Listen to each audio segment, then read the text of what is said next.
नमस्कार। इतिहास में ना कुछ दिन ऐसे होते हैं जो पूरी की पूरी तकदीर बदल देते हैं। आज हम ऐसे ही एक दिन की बात करने वाले हैं। ये कहानी है बक्सर के युद्ध की। एक ऐसी लड़ाई जिसने महज एक व्यापार करने आई कंपनी को हिंदुस्तान का शासक बना दिया। अक्सर जब हम ब्रिटिश राज की बात करते हैं तो जिक्र प्लासी की लड़ाई का होता है ना। पर असल में कहानी का जो सबसे बड़ा टर्निंग पॉइंट था वो था बक्सर का युद्ध। यही वो लड़ाई थी जिसने भारत में ब्रिटिश साम्राज्य की, आप कह सकते हैं, असली नींव रखी। तो चलिए समझते हैं कि कैसे और क्यों। तो जैसा मैंने कहा, ये एक निर्णायक मोड़ था। ज्यादातर लोग प्लासी को ब्रिटिश राज की शुरुआत मानते हैं, पर सच तो ये है कि बक्सर वो असली लड़ाई थी जिसने ईस्ट इंडिया कंपनी को व्यापारियों से शासक बनाया। मतलब उनके हाथ से कलम छीनकर तलवार थमा दी। तो चलिए अब समझते हैं इस टकराव के कारणों को। आखिर ऐसी क्या नौबत आ गई थी कि बंगाल का नवाब, अवध का नवाब और यहां तक कि मुगल सम्राट, इन तीनों बड़ी ताकतों को मिलकर एक ट्रेडिंग कंपनी के खिलाफ जंग के मैदान में उतरना पड़ा। इसकी वजह क्या थी? देखिए, ये असल में दो बिल्कुल अलग इरादों की टक्कर थी। एक तरफ थे बंगाल के नवाब मीर कासिम। वो चाहते थे कि बंगाल पर उनका पूरा कंट्रोल हो, मतलब पूरी संप्रभुता हो। और दूसरी तरफ थी ईस्ट इंडिया कंपनी, जिसे जिसे बस एक कठपुतली नवाब चाहिए था जो चुपचाप उनके हुक्म माने और उनकी तिजोरियां भरता रहे। अब जाहिर है, जब इरादे ऐसे हों तो टकराव तो होना ही था। और इस टकराव की जो सबसे बड़ी वजह थी वो था दस्तक। अब ये दस्तक क्या था? ये एक तरह का ट्रेड परमिट था जिससे कंपनी को कोई टैक्स नहीं देना पड़ता था। लेकिन हुआ ये कि कंपनी के अधिकारी इसका गलत इस्तेमाल करने लगे अपने पर्सनल बिजनेस के लिए। नतीजा, नवाब का खजाना खाली होने लगा। और बस यही छोटी सी चिंगारी थी जो 1763 तक आते आते एक बड़ी आग बन गई और बक्सर की लड़ाई का कारण बनी। और इसी के साथ हम पहुंचते हैं बक्सर के महासंग्राम पर।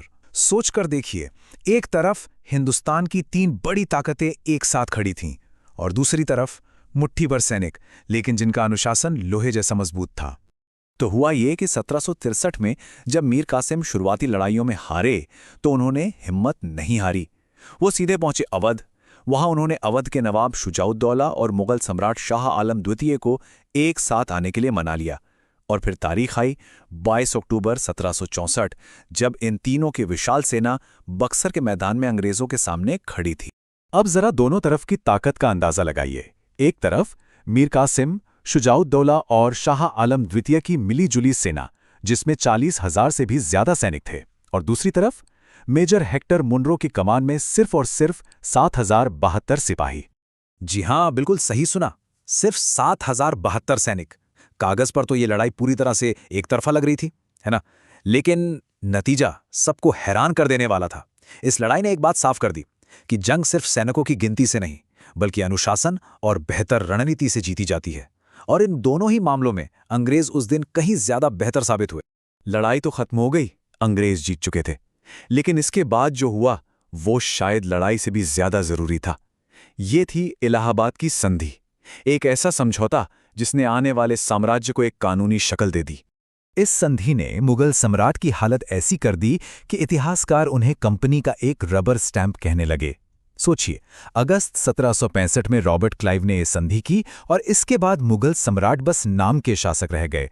वो पूरी तरह से कंपनी पर निर्भर हो गए थे। अवध के नवाब शुजा-उद-दौला को भी बहुत भारी कीमत चुकानी पड़ी। देखिए क्या क्या हुआ। उन्हें इलाहाबाद और कड़ा के इलाके मुगल सम्राट को देने पड़े। फिर जंग के हर्जाने के तौर पर कंपनी को 50 लाख रुपए भी देने पड़े। और तो और, उनका राज्य एक तरह से कंपनी के लिए एक बफर जोन बन के रह गया। लेकिन इस संधि की जो सबसे बड़ी, सबसे अहम शर्त थी, वो अब सुनिए। मुगल सम्राट शाह आलम द्वितीय ने एक फरमान जारी किया और इस फरमान के जरिए बंगाल, बिहार और उड़ीसा की दीवानी ईस्ट इंडिया कंपनी को दे दी गई। दीवानी मतलब इन सारे इलाकों से टैक्स वसूलने का अधिकार। इसके बदले में सम्राट को क्या मिला? सालाना 26 लाख रुपए। बस इसी एक कागज के टुकड़े ने कंपनी को कानूनी तौर पर भारत का शासक बना। तो अब इन सारी बातों को जोड़कर देखते हैं कि बक्सर का असली महत्व क्या था, क्यों ये लड़ाई इतनी अहम है। क्योंकि ये वो पल था जब कंपनी का किरदार हमेशा हमेशा के लिए बदल गया। वो अब सिर्फ व्यापारी नहीं रहे।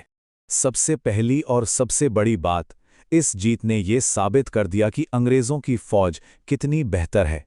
ये जीत सिर्फ बंगाल के नवाब के खिलाफ नहीं थी, ये तो मुगल सम्राट समेत उत्तर भारत की सबसे बड़ी ताकतों के गठबंधन के खिलाफ थी। अब उनकी सैन्य श्रेष्ठता पर कोई सवाल नहीं कर सकता था। दूसरी बात, जैसा हमने देखा, दीवानी मिलने के साथ ही कंपनी का पूरा कैरेक्टर ही बदल गया।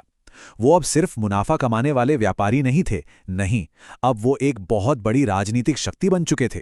एक ऐसी ताकत जो एक विशाल इलाके पर राज करती थी, वहां से टैक्स वसूलती थी। और आखिर में सबसे जरूरी बात, बक्सर की जीत ने अंग्रेजों को उत्तरी भारत की सबसे बड़ी ताकत बना दिया, और यहीं से पूरे भारत पर उनके कब्जे की कहानी की असल शुरुआत हुई। एक ऐसी कहानी जिसने आने वाले लगभग 200 सालों के लिए इस देश का भविष्य लिख दिया। तो आखिर में एक सवाल सोचना तो बनता है कि क्या बक्सर सिर्फ एक लड़ाई थी, या फिर ये भारत के इतिहास में एक नए और बहुत लंबे दौर की शुरुआत थी? इस पर विचार जरूर कीजिएगा।